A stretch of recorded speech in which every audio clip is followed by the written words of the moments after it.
مختصر حمد و ثنا کے بعد اللہ رب العالمین کا ہم پر یہ احسان عظیم ہے کہ اللہ رب العالمین نے ہمیں نماز جمعہ کی ادائیگی کے لیے اکٹھا فرمایا، اور اس سے بھی بڑھ کر اللہ رب العالمین کا ہم پر فضل بے پایا ہے کہ اللہ رب العالمین نے ہمیں مسلمان پیدا فرمایا، اور تمام ادیان میں سے رب العالمین نے ہمارے لیے دین اسلام کا انتخاب فرمایا۔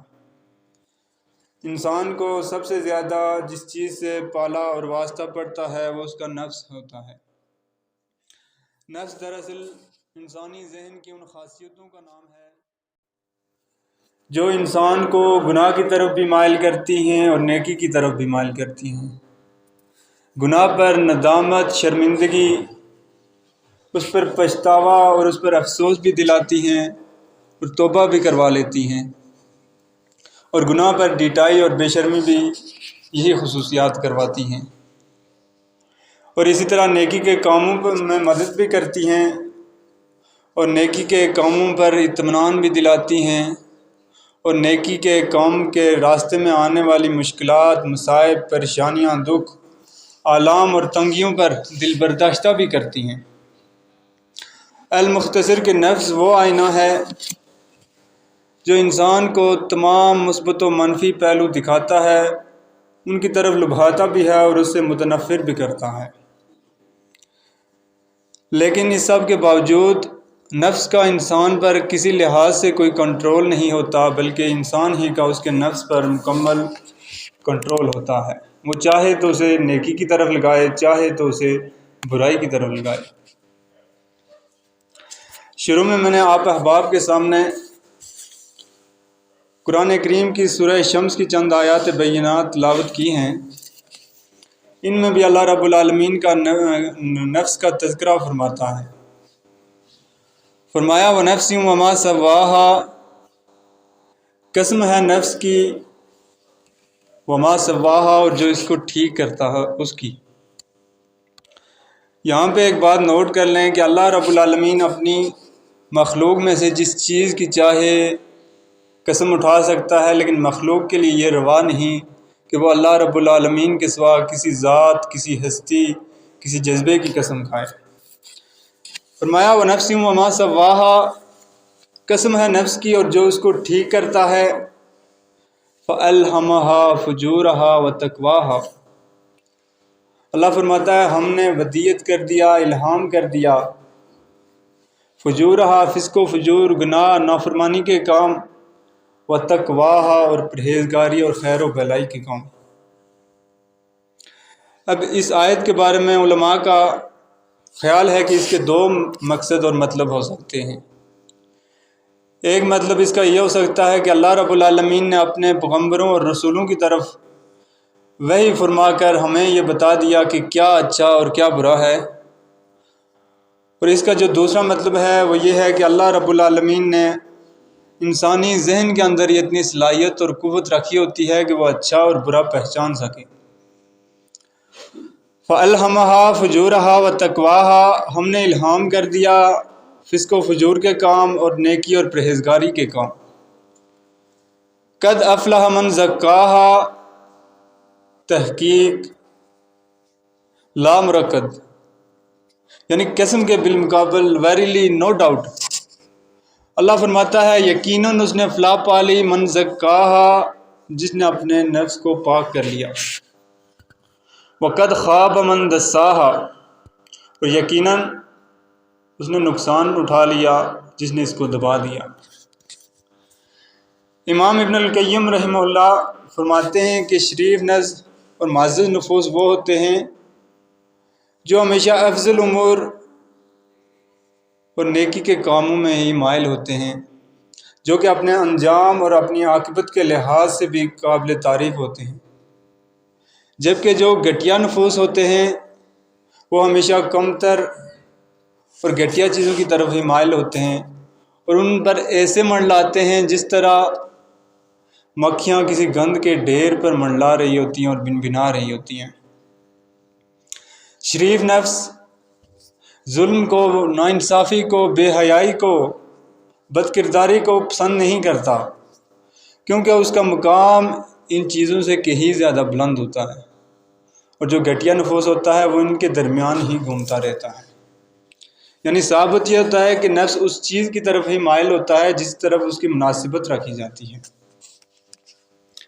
چنانچہ اپنے نفوس کو خصائل حمیدہ اور اوصاف مدیحہ سے متصف کرنے کے لیے ضروری ہے کہ ہم اپنے نفوس کا تزکیہ کریں، برے اخلاق سے، غلط کردار سے، نافرمانی کی علائشوں سے اس کو پاک اور صاف کریں، تاکہ دنیا میں بھی اللہ رب العالمین ہمیں کامیاب فرمائے اور کل قیامت کے روز بھی اللہ رب العالمین ہمیں کامیابی سے ہمکنار فرمائے۔ آج کے اس خطبہ جمعہ میں ہم چند ایسے امور کا تذکرہ کریں گے جن سے ہم اپنے نفوس کا تزکیہ کر سکتے ہیں۔ تو اس سلسلے میں جو سب سے پہلی چیز ہے وہ توحید باری تعالیٰ ہے۔ نفس کو گناہوں سے پاک کرنے کے لیے سب سے بنیادی چیز اللہ رب العالمین کی توحید ہے، کیونکہ جو شرک ہوتا ہے وہ بہت بڑا اور بھیانک گناہ ہوتا ہے۔ اسلام میں داخلے کے لیے اگر کوئی شرط اول ہے وہ تو اللہ رب العالمین کی توحید ہے۔ صحیح بخاری کی حدیث ہے کہ رسول اللہ صلی اللہ علیہ وسلم نے جب معاذ ابن جبل رضی اللہ تعالیٰ عنہ کو یمن کی طرف روانہ فرمایا تو ان سے کہا کہ انکا تقدم علی قوم اہل الکتاب وَلْتَكُنْ أَيْ أَوَّلَ مَا تَدْعُوهُمْ أَنْ يُوَحِّدُوا اللَّهَ تَعَالَى کہ تم کو میں ایسی قوم کی طرف بھیج رہا ہوں جو اہل کتاب ہے، بس تم نے جو پہلا کام ان کو دعوت دینی ہے وہ اللہ رب العالمین کی توحید کی دعوت دینی ہے۔ اور جو اللہ رب العالمین کی توحید کو اختیار نہیں کرتا اس کے لیے اللہ رب العالمین نے بہت سخت وعید سنائی ہے۔ فرمایا وَوَيْلٌ لِّلْمُشْرِكِينَ، ویل ہے، ہلاکت ہے، تباہی ہے، بربادی ہے، للمشرکین مشرکوں کے لیے، الذین لا یؤتون الزکوٰۃ جو زکوٰۃ بھی نہیں دیتے، وہم بالآخرۃ ہم کافرون اور آخرت کے دن کے بھی وہ منکر ہیں۔ اس آیت کی تفسیر میں شیخ الاسلام ابن تیمیہ رحمہ اللہ فرماتے ہیں یہاں جو توحید بیان ہو رہی ہے اس میں تزکیہ نفس بیان ہوتا ہے، کیونکہ جو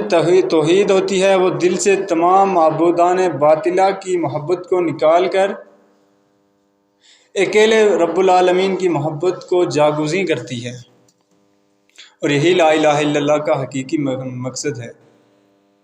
ان تمام نصوص سے جیسے یہ ثابت ہوتا ہے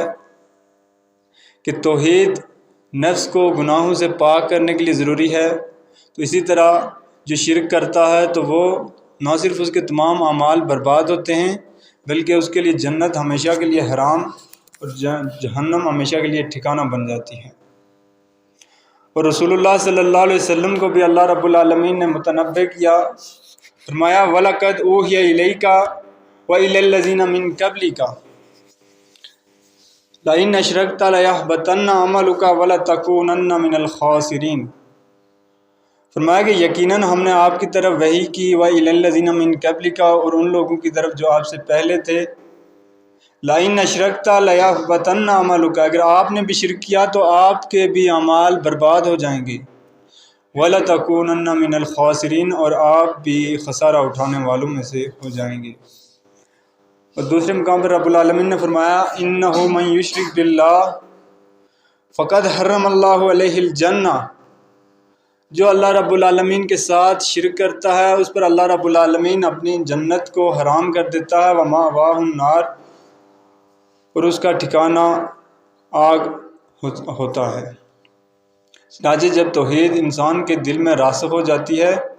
تو اس کا نفس تمام شرک کے علائشوں سے پاک ہو جاتا ہے۔ اور اسی طرح جو تزکیہ نفس کے لیے دوسری بڑی چیز ہے وہ یہ ہے کہ ہم اللہ رب العالمین سے دعا کا اہتمام کریں۔ یہ تزکیہ نفس کے لیے بہت ضروری ہے، کیونکہ اللہ رب العالمین کے ہاں سب سے افضل عبادت دعا ہے، کیونکہ اس سے انسان کی عاجزی، اس کی انکساری، اس کا تذلل، اس کی کمزوری اور اللہ رب العالمین کی ہیبت، اس کا جلال، اس کی قدرت، اس کی طاقت کا اظہار ہوتا ہے اور تمام معبودان باطلہ سے مایوسی ہوتی ہے۔ ابن تیمیہ رحمہ اللہ اپنے شاگرد رشید ابوالقاسم المغربی رحمہ اللہ کو بھی نصیحت کرتے ہوئے فرماتے ہیں کہ الدعاء مفتاح کل خیر، کہ دعا ہر خیر کی چابی ہے۔ اگر آپ کو اللہ رب العالمین سے کوئی خیر یا بھلائی چاہیے تو اللہ رب العالمین سے اپنی دعا کا اہتمام کریں۔ اور رسول اللہ صلی اللہ علیہ وسلم بھی دعا کو بہت زیادہ اہمیت دیتے تھے۔ فرمایا کہ لیس شیء اکرم عند اللہ من الدعاء، اللہ رب العالمین کے ہاں دعا سے زیادہ کوئی چیز معزز اور اکرام والی نہیں ہے۔ لہذا تزکیہ نفس کے لیے دعا انتہائی ضروری ہے، اس لیے ہمیں بھی چاہیے کہ ہم بھی اللہ رب العالمین سے دعا کریں، اللہ ہمارے نفوس کا تزکیہ فرما، اس کو اپنی اطاعت کا اور اپنے فرما بردار بنا۔ رسول اللہ صلی اللہ علیہ وسلم بھی تزکیہ نفس کے لیے خصوصاً دعا فرمایا کرتے تھے، اور آپ صلی اللہ علیہ وسلم ایک دعا کیا کرتے تھے کہ اللہم آتی نفسی تقواہا وزکاہا وانت خیر من زکاہا انت ولیہا ومولاہا، اللہ میرے نفس کو تقوی عطا فرما اور اس کا تزکیہ فرما، اس کو پاک صاف فرما۔ انت خیر من زکاہا، اور تو ہی بہتر ہے جس کو تو پاک کر لے۔ انت ولیہا، تو اس کا دوست ہے۔ انت ولیہا ومولاہا، اور تو ہی اس کا کارساز ہے۔ اور اسی طرح ایک اور دعا ہے، اللہ کے رسول صلی اللہ علیہ وسلم نے فرمایا یا مقلب القلوب ثبت قلبی علی دینک، اے دلوں کے پھیرنے والے میرے دل کو اپنے دین پر کاربند فرما۔ اور اسی طرح تزکیہ نفس کے لیے ضروری ہے کہ ہم قرآن کریم سے اپنا رشتہ جوڑ لیں، کیونکہ تزکیہ نفس کے لیے منبع اور مصدر اللہ رب العالمین کی کتاب ہے۔ رسول اللہ صلی اللہ علیہ وسلم بھی اپنے صحابہ کا تزکیہ اسی قرآن کے ذریعے فرمایا کرتے تھے۔ اللہ رب العالمین نے فرمایا لقد من اللہ علی المؤمنین اذ بعث فیہم رسولا من انفسہم یتلو علیہم آیاتہ ویزکیہم ویعلمہم الکتاب والحکمہ وإن كانوا من قبل لفی ضلال مبین۔ فرمایا کہ اللہ رب العالمین نے مومنوں پر احسان فرمایا اذ بعث فیہم رسولا، جب ان کے درمیان ایک رسول بھیجا من انفسہم، جو انہی میں سے تھا۔ وہ کیا کرتا تھا؟ یتلو علیہم آیاتہ، وہ اللہ رب العالمین کی آیات تلاوت فرماتا تھا، ویزکیہم، اور ان کا تزکیہ کیا کرتا تھا، ویعلمہم الکتاب والحکمہ، اور ان کو اللہ رب العالمین کی کتاب اور حکمت کی تعلیم دیتا تھا، وَإِن كَانُوا مِن قَبْلُ لَفِي ضَلَالٍ مُبِينٍ، اور اگرچہ وہ اس سے پہلے واضح گمراہی کے اندر تھے۔ اور اسی طرح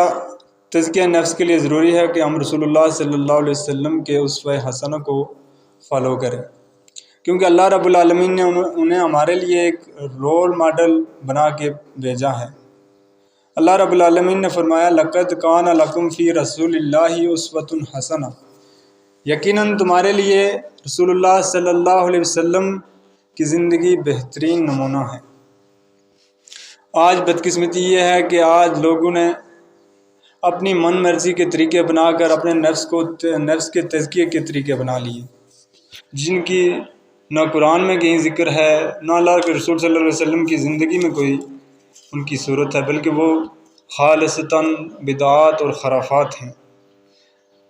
عجیب و غریب قسم کے ذکر بنا لینا، لامحدود قسم کے اور حلقے بنا لینا، اور پتہ نہیں کیا کیا، یہ سارے طریقے اللہ کے رسول صلی اللہ علیہ وسلم کے طریقے نہیں ہیں۔